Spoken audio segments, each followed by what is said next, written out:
Thank you for joining us on a fresh edition of Insights on the Monday morning. My name is Lawrence Umoette.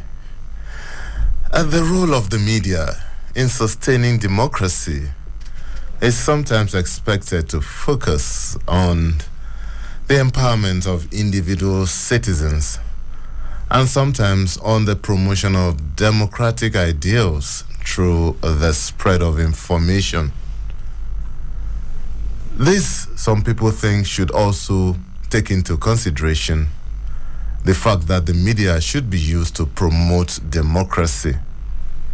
Media democracy, they say, should be a democratic approach to media studies that advocates the reform of mass media to strengthen public service broadcasting and develop participation in alternative media and citizen journalism.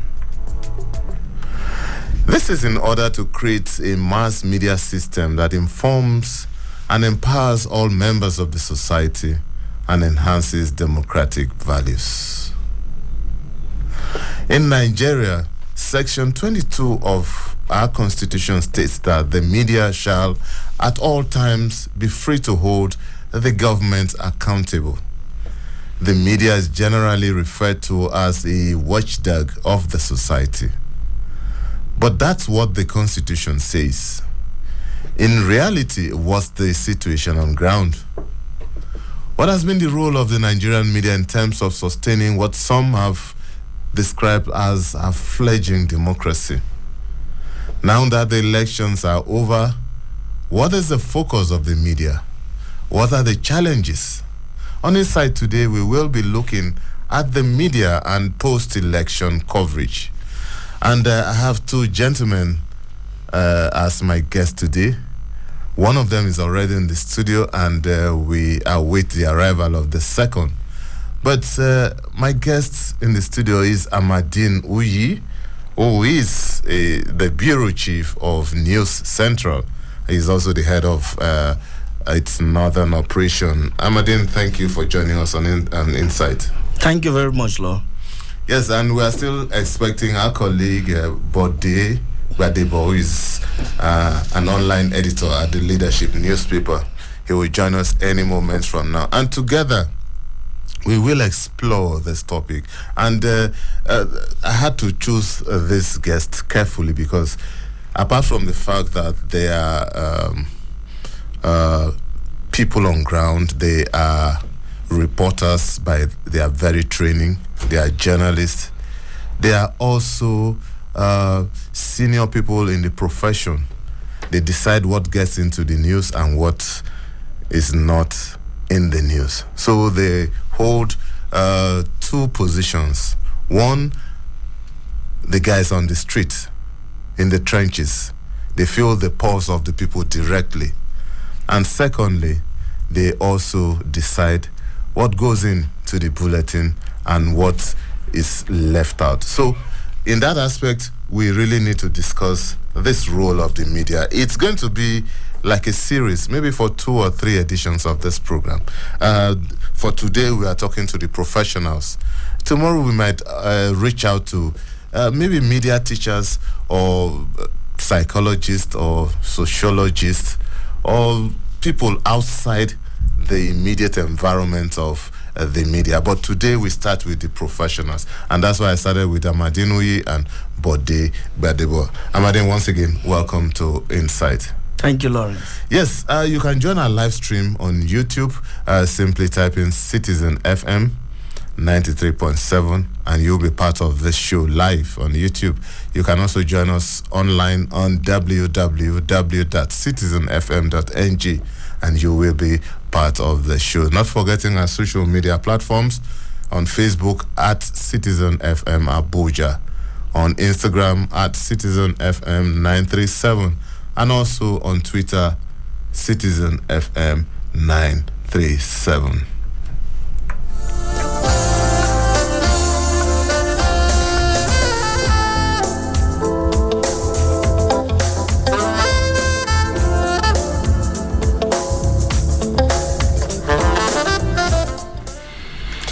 And so that's how it's going to be on Insight for today. In the next 45 minutes or thereabout, we will be exploring the challenges of the Nigerian media now that the elections are over, what we are entering into a new phase. Ahmadine, let me start this way.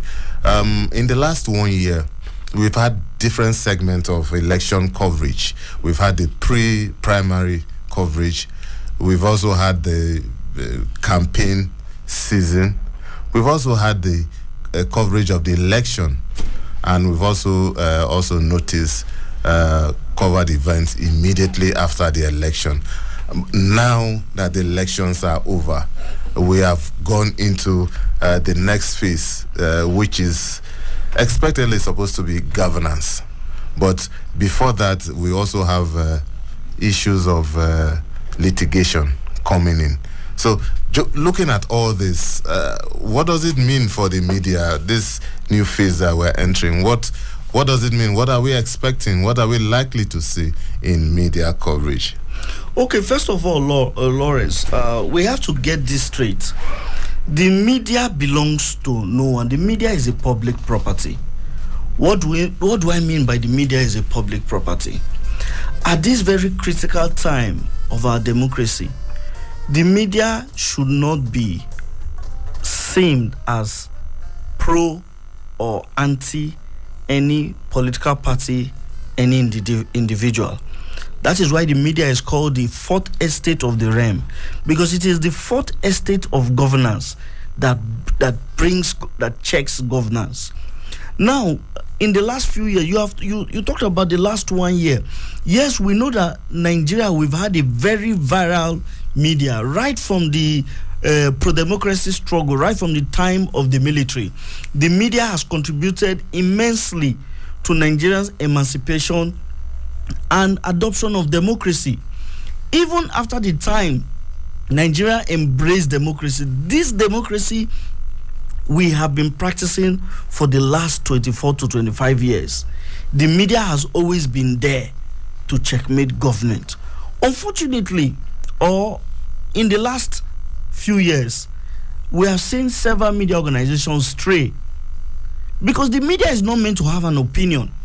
The media is meant to present truth and facts to the public and let the public make their decision based on what they hear. That is why even in the NUJ Code of Ethics, it is said that the media, that any information that has the ability or capacity to separate the country or to create ethnic tension and strife, a journalist is meant to dissociate him or herself from that information. Which means that if I have an information that I know that the moment I bring out to the public, it will cause civil unrest, cause inter-ethnic fracas or inter-ethnic clash, by my code of ethics, I am meant to keep it aside. This now brings us to the advent of social media. Yes, social media has given rise to citizen journalism, where you see citizens who are not trained but have the capacity to be able to present information to the public, present whatever they get to the public. So this is where there is a problem, where you see the trained journalists who must censor their information because they are objective. Because if there is no country, a journalist cannot practice his profession. You must have a stable and peaceful country before you can practice journalism. You must have a stable and peaceful country before you can successfully protest in peace.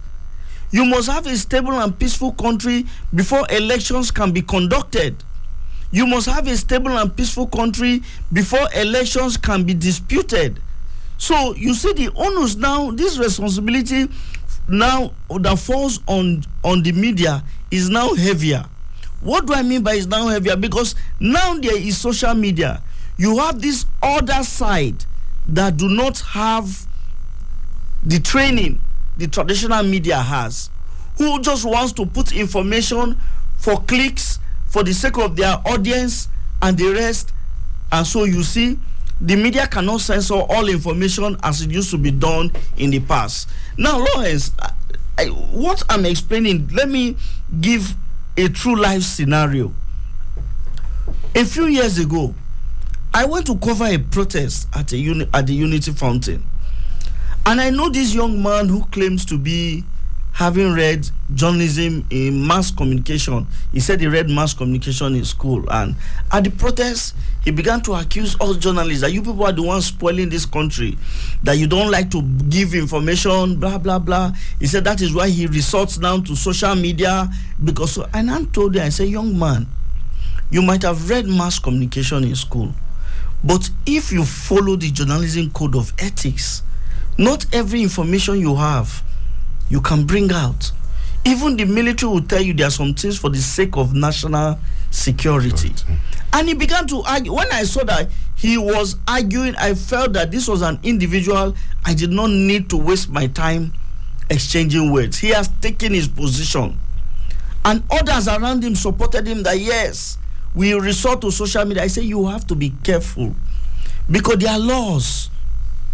He disregarded it. Not up to 6 months. That young man, he also claimed he was into investigative journalism. He went to his Facebook page and began to run down a certain chief executive of one of these government agencies, that he has credible information that the man siphoned funds. He diverted. And you know, that is what the public want to hear. People began to vilify this man, insult him unfair, and the man got wind of that post. What did he do? He took that young man to court. And the court asked him, provide your evidence. He said, somebody sent it to me. Provide the evidence. Unfortunately for him, he could not provide the evidence. The same man that was running his mouth that he will go back to social media, he could not provide his evidence because his evidence came from social media. What happened? He was in Abuja here. He was sentenced to 7 years without the option of fine. In fact, it was COVID that saved him. During COVID, when there was prison the congestion, after he had spent about 3 to 4 years, he was one of those considered on the presidential directive, and he was freed. So you see, a lot of individuals, especially our youths, they think you can go on and put nonsense on social media. I see it every day. Without facts, somebody just told you, you put it, you are there. They don't understand that you can be sued.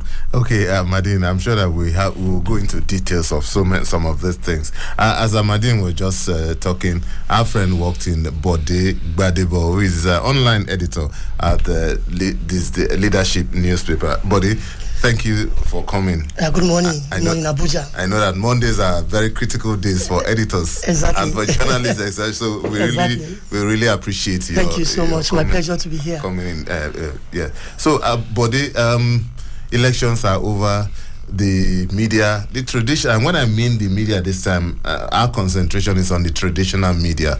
The media has its hands full of so many competing news items, litigations, governance issues, threats to security, and so many. As you are an editor, what are the things you consider now as those top priorities in selecting or considering what goes to the public? Exactly. I think the underlining words or the operative words is the public interest. Whatever we are considering, we'll be doing that in public interest at all times. So, like Mr. Amadi, I've highlighted a lot of issues confronting the media in this post-election era. But then the most important thing is for people to be educated, actually. I've seen a lot of disinformation, misinformation, crass ignorance, especially, on the social media. People don't even know what is at stake or what are at stake, the issues at stake. All what they are after is to bring down people, talking about personalities instead of issues. Peter Obi every day, Atiku Abubakar every day, Bola Tinubu every day, Muhammadu Buhari every day. These are personalities, and people are fixated on them instead of issues in public interest, issues that can move this country, forward. Like you said, the post-election era already. What is the media doing? Or, of course, you know that we have been reporting what is happening at the Presidential Election Petition Tribunal, which is at the appeal court. You know, a lot of Nigerians don't even know what the litigants are after. Why is Peter Obi at the tribunal? They don't know. What his prayers are? What is fighting? They don't know. They don't know. They are just castigating. Why should he go to court? He didn't win. Forgetting that he has a right enshrined in the 1999 Constitution as amended to seek redress if he perceived injustice, cheating in the electoral process. Whether he won the election or not, it's a different thing.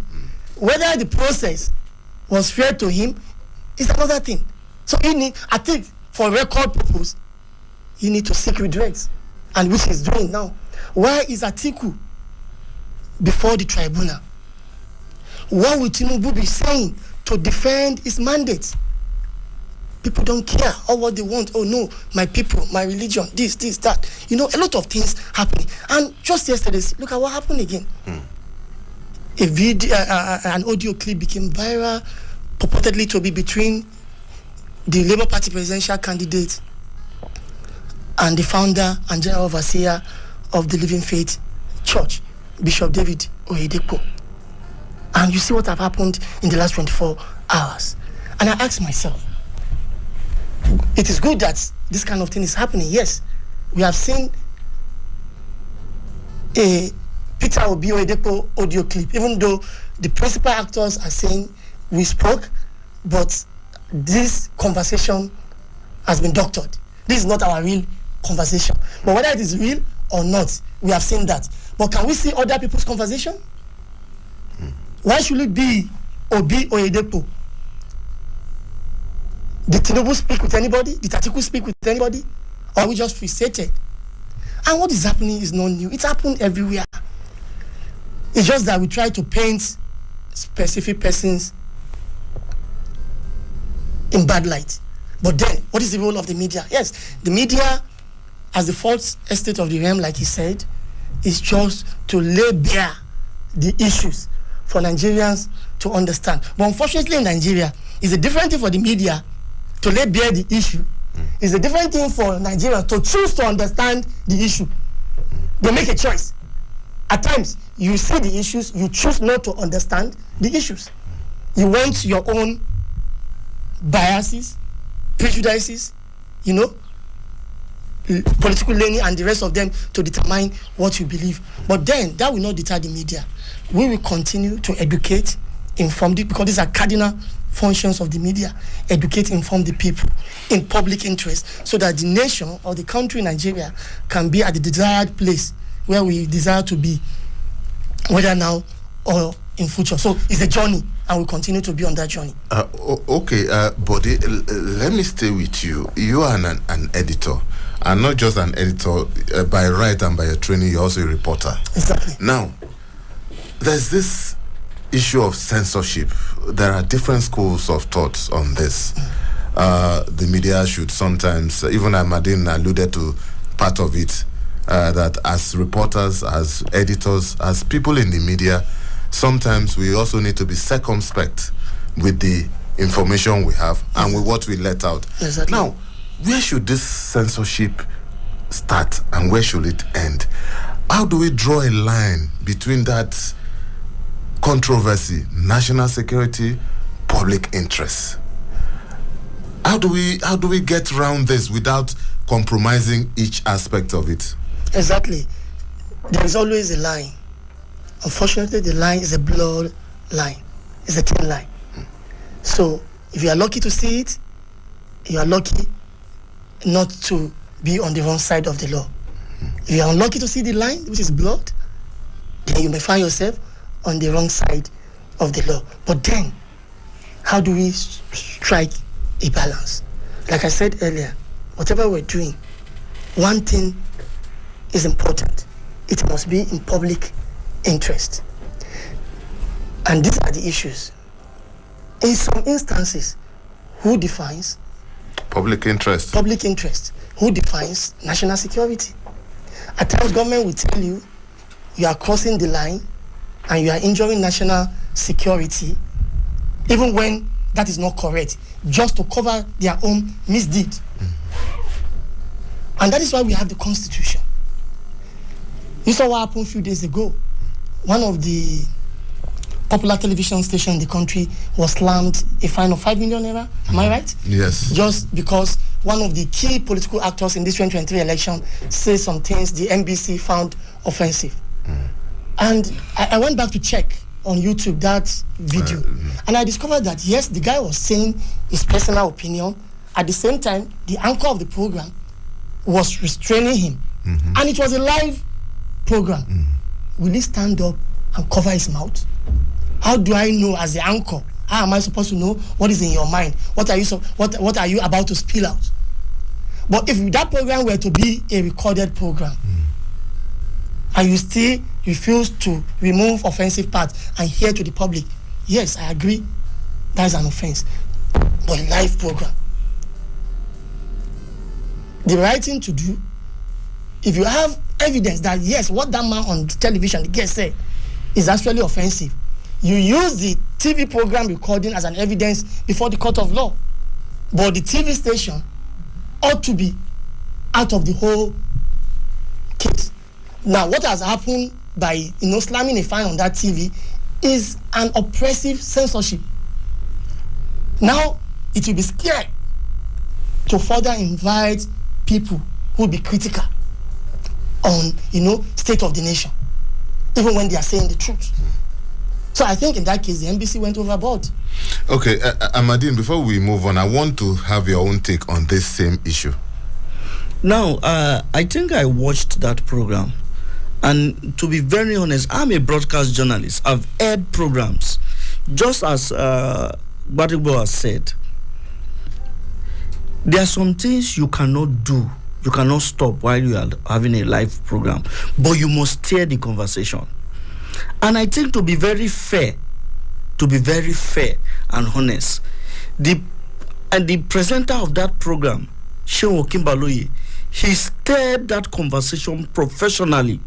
Because I remember how many times he tried to reprimand the vice presidential candidate of the Labour Party when he made those insightful statements.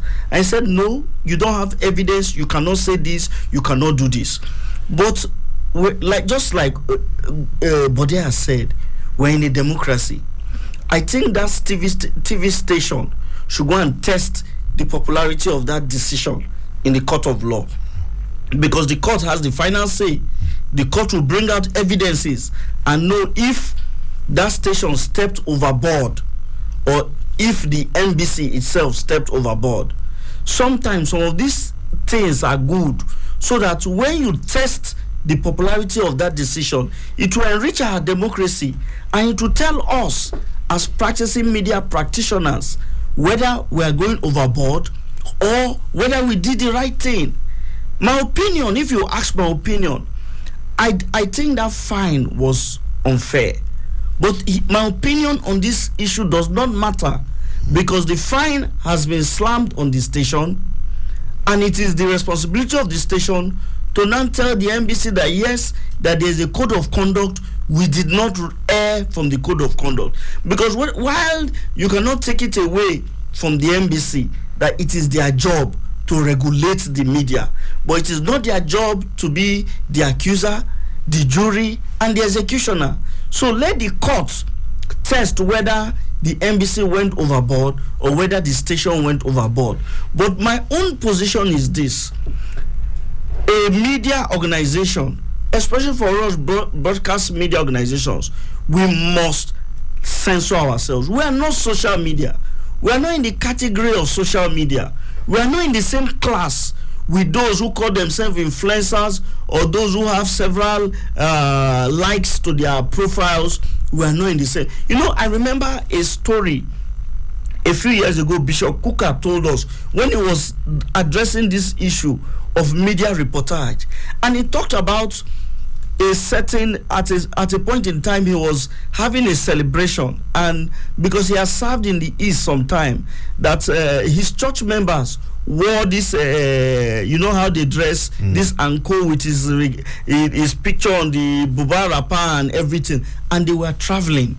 He said as they were traveling, they passed, no, there was another referee, not him, but he said that he had just passed, he was coming from behind. So that bus passed Kafanchan and had an accident and somersaulted. And the bus was so mangled, several of the people died on the spot. So when the villagers who saw it, you know how they dress in that part of the area, in the long jalabia, long kaftan and the rest, when they saw it, they tried to go and rescue the victims. And the bus was so mangled that some of them had to bring axe and started trying to break the iron of the bus. He cut it to bring out people. He said as they were, he said he was coming from behind, and his vehicle, when he saw the crowd, had to stop. And he said he saw these people bringing out some dead, some of them holding machete. He said he could imagine if you snap that picture with that supposedly same northern man carrying dead body, holding machete with blood, and wearing this their long kaftan, and that picture goes on social media. Imagine how it will be tagged. That's a massacre of. Are you understanding how sensational social media, and everybody will believe, because the man was dressed like a typical northern Fulani man. The people were dressed like typical northern Fulani people, carrying machetes and axe, blood all over their body, holding Christian worshippers in Catholic in the this thing, and they were rescuing them. He said, imagine if that picture went on social media, and you know how it is, massacre of so and so. Before you know it, within 1 hour, that thing will generate over how many million clicks, and it will pass a wrong information. So that is why we have to be careful. Ethnic profiling, religious profiling, we have to gender profiling. We have to be careful, because I think there was when I was in school, during my postgraduate, we talked about the bullet point theory. We talked about information going like a bullet. It pierces under the skin of an individual without even giving him time to think and react. So imagine when you pass a wrong information. Now, for those who do social media, this is their thought. They are used to it. We are not talking about that category of people, because they don't have the training. They don't have the qualification. I tell my fellow journalists, my colleagues, junior colleagues in the office, I always tell them, you have to be careful. Facebook, social media and the rest, they don't convey 100% of the information you want to convey. They don't convey it with the emotions and with the meaning. People interpret whatever you post for whatever, based on whatever biases they have. So when you come out and say, as a journalist, this is this, without evidence, you are doing so much harm to the system, harm to the public good, and destroying that trust the public has placed on you as a media practitioner. All right. If you're just joining us, it's still Insight on Citizen FM 93.7, and I have my guest Amadi Nuyi and Bode Gbadebo, both of them senior journalists. Amadi Nuyi is a broadcast journalist, head of News Central, and Bode is the online editor at The Leadership, and both of them have been looking at the challenge of the media post-election in Nigeria. We'll take a short break, and when we return, the phone lines will be open.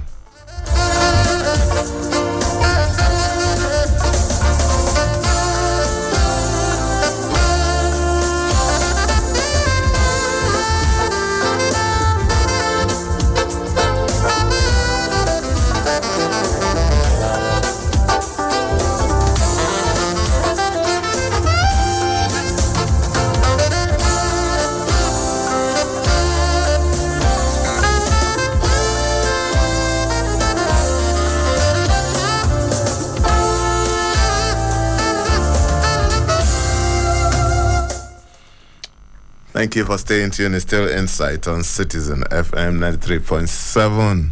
It's 10:40, and the lines are open now. You can call us on 0903 2229 797, or you can call us on 0818 2222 205 or 0818 2222 206. Any of these numbers, you can also send us a WhatsApp message on any of the numbers, and we will be glad to have you. You can also join our live stream on YouTube. Simply type in Citizen FM 937. You can also listen to us online on www.citizenfm.ng. Not forgetting our social media platforms that we can interact now live on Facebook at Citizen FM Abuja, on Instagram at Citizen FM 937, and also on Twitter at Citizen FM 937. And my guests are still here: Amadine Uye, Bureau Chief, News Central, and Bode Gbadebo, online editor at the Leadership newspaper. The focus is the challenge of the Nigerian media post-election. Okay, Bode, let me come back to you. After all that we have spoken as journalists and even political watchers and people who watch even the media, everyone agrees that as human beings, we have interests. As media organizations, we have interests, whether we accept that or not. It's a human thing. We have interest. And the challenge is, what is the place of this interest in the discharge of our duties? How do we manage this interest not to give the profession a bad name, not to compromise the ethics of the profession? How do we manage this interest? Well, we can only manage such personal interests when we are guided by public interest, and that's the overriding interest, the national interest, the public interest. That should supersede our personal interest or corporate interest. Every newspaper too, not even individual. The establishment, the media establishments have interest, and unfortunately, we have seen, coverage slanted towards achieving particular objective of a region, a religion, at the expense of other, religion and other region. In that kind of journalism, you can never promote national development. You cannot promote national cohesion and integration, because everything we're doing, everything we'll be projecting will be parochial.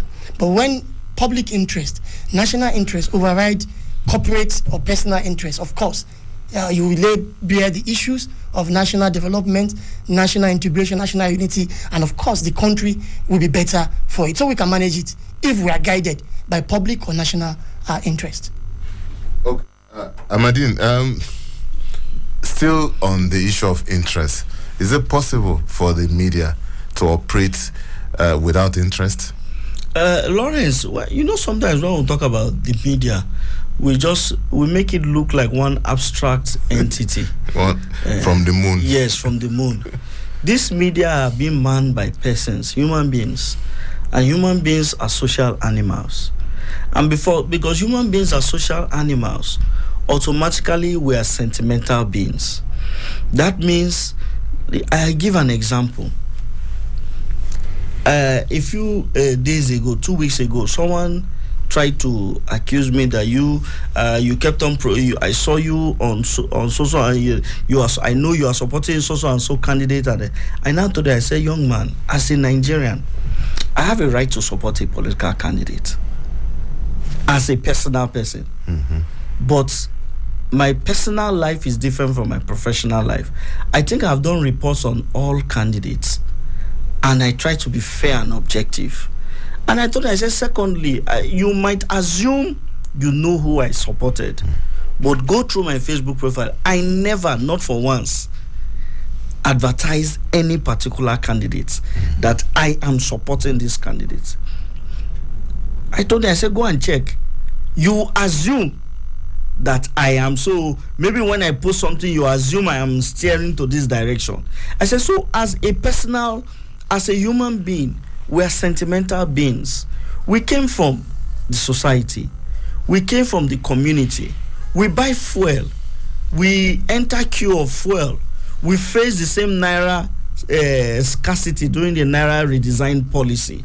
So you cannot say that emotionally you are detached from the society.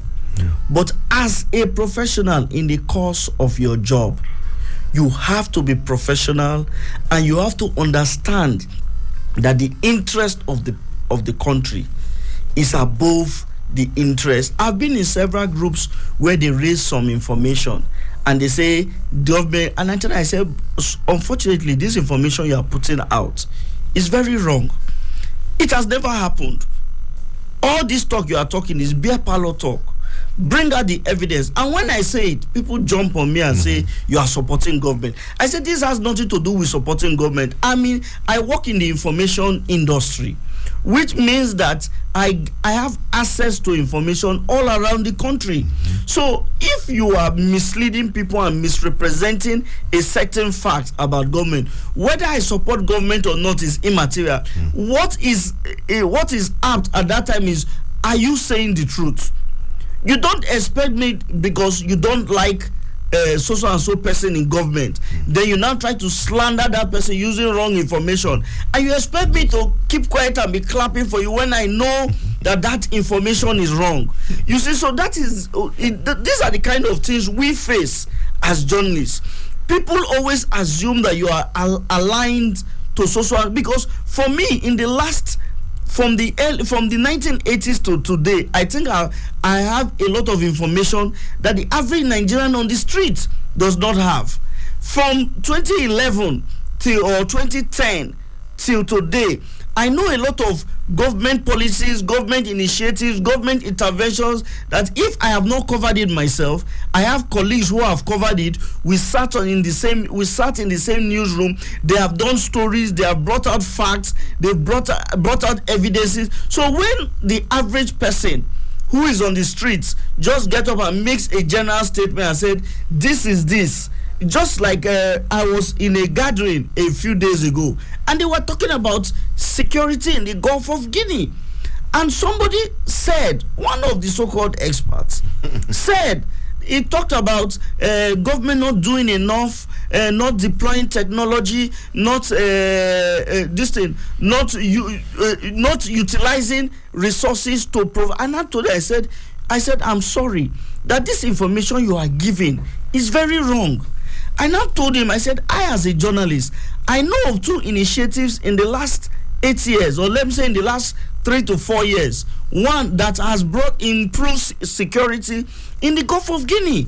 We have the Falcon Eye project. We have the Deep Blue project. These millions of dollars have been spent on it. And they said, no, that why will I? I said, I am telling you because I have information. So when you come out and try to criticize, and you are criticizing not from an informed position, I, as a journalist, it has nothing to do with whether I am friends with the people who are promoting this project or who are executing this project. What concerns me is that this is the truth. Security has improved in the Gulf of Guinea. Government has deployed technology. There is the Falcon Eye that gives a bird's eye view via radar of the entire Gulf of Guinea. There's a central command and control structure. We also have the Deep Blue project that has put in resources. I said these are things that you might not know, but I know. So you see, when we now talk about sentiments, about interest, we have to be able to separate ourselves from what is truth and what is fact. So like my colleague said, and my friend and colleague said, national interest should supersede our personal biases, our personal interests, and our personal sentiments. Okay, Amadine, I quite feel what you're saying, because I'll give you some scenarios, very short one.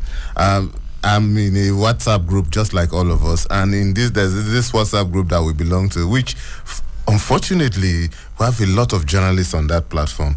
And one of them said to me, I know that you have access to a lot of information. Please, if you cannot publish those information you consider as untruth, please send it to us. We will post it on our social media page. And I was shocked. And I said, to what effect would that serve? You know that this information is not true, and you're going ahead with it. That's one. Two, just like Amadine said, recently there was a story about a former lawmaker who is in trouble somewhere, and this story came out that I don't mind him. When he was in the National Assembly, a budget of one, they were supposed to set up an institution and everything, and the man took all the money and ate it. Just now, because he's in a similar problem. And if you just look at the story, I said, even without being a journalist, if you go to school and just read that, you know that it doesn't make sense. Amadine, you cover the National Assembly just like I did, and you know the budget procedures. You know that somebody cannot just sit somewhere and they say, oh, money that was budgeted for the construction of this, somebody just ate it. And nothing happened. And nothing, and just like that. In Nigeria of today. How did the release? In Nigeria of today. How did the release? Where we have the EFCC, ICPC, how many gatekeepers? It doesn't just work that way. And but I think we shouldn't give up as journalists. It's our responsibility, because there are two sets of people we are looking at now. There are people who genuinely don't know some of these things. There are others who are mischievous, who know these things, but because of maybe personal political interests and everything, they try as much as possible to make sure that they destroy the image of some of these things. But for those people, Amadine, Bode, we may not be able to help, because they say it's only a man who is sleeping that you can wake. The one who is pretending to be asleep, you cannot wake him. So somebody who mischievously wants to publish bad stories, you can't help him, because he already has made up his mind. But for those who are genuinely ignorant about how government processes work, how governance issues are treated, how democratic processes go ahead, I think let's take this call. We'll have a call here. Hello, good morning. Hello, good morning. You can call back. I'll pick the call. Okay, you can call back. The number is 0903 2299797. You can also call us on 0818 2222205 or 0818. Yes, sir. Hello, good morning. Hello, Lawrence. Good morning. Hello, good morning. Lawrence, this is Bode. Bode, quite a long time. Lawrence, I listen to you. Good morning. Good morning. Lawrence, I when I talked that you've tried a lot. I know somebody was saying on the other side the other day that you people are sentimental about this. If I'm talking about Victor, and I said, if I can quite understand that the owners of your studios don't get involved in anything about journalism. They don't even interfere in the news you people report. And the person says, because I am part and parcel of the people, and I'm not even a journalist, I've been an ardent follower. That is what some of you suffer at times. And just like the news you said, somebody sent that news to me, and I said, they need to add such an amount of projects. Well, Lawrence is here, but the bottom line is this. Until we begin to put away sentiment, people will always say to be sentimental about issues, but we should look at the pertinent issue. There's no other country like ours. What the journalists go through is a lot. Just like what I said, I have this the element of editing and about the writer is the author plot me. I think I read a lot about two people. Yeah, Mr. Ajekuko said something the other day when he was interviewed by NS. He said, if people should put out what you knew, the country will be in flames. But because you must protect the country we have, whatever people say should not bother you people. That is justice. You have the good and the bad. But if you know what you are doing it well.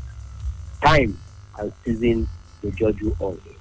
Good morning. Thank you so much, Bode. Gentlemen, unfortunately, we are completely out of time. Amadine, your parting words. Do that in 30 seconds, please. I would like to crave the public that we have only one country called Nigeria. Whatever information you have, whatever comfort you are feeling, whatever discomfort you are feeling, you need to have a country to feel these things. If you think Nigeria will be set ablaze I want to guarantee you that you might witness the beginning, but you will never be able to predict the end. So let's be careful what we push out, how we slander personalities, how we try to pitch ethnic groups against ethnic groups, and how we try to pitch religions against religions. Buddy, final words, please. Well, for me, I think we have an enemy in the social media, which for me, there is a need to regulate. Even though when this issue came up some years ago, the media was against it, believing that regulating social media means regulating the conventional media. But we can see now that the social media is actually causing a lot of challenges, problem for the conventional media. And I think there is a need for regulation for accountability purpose. All right. Thank you so much, gentlemen. Amadi Nui, Bureau Chief, Neo Central. Thank you so much for your appearance on Insight. And Bode Badebo, online editor at the Leadership newspaper. Thank you so much, gentlemen. That's our package on Insight today. Tomorrow, it's another day. We will stretch this discussion further. My name is Lawrence Umoette. Enjoy the rest of your day.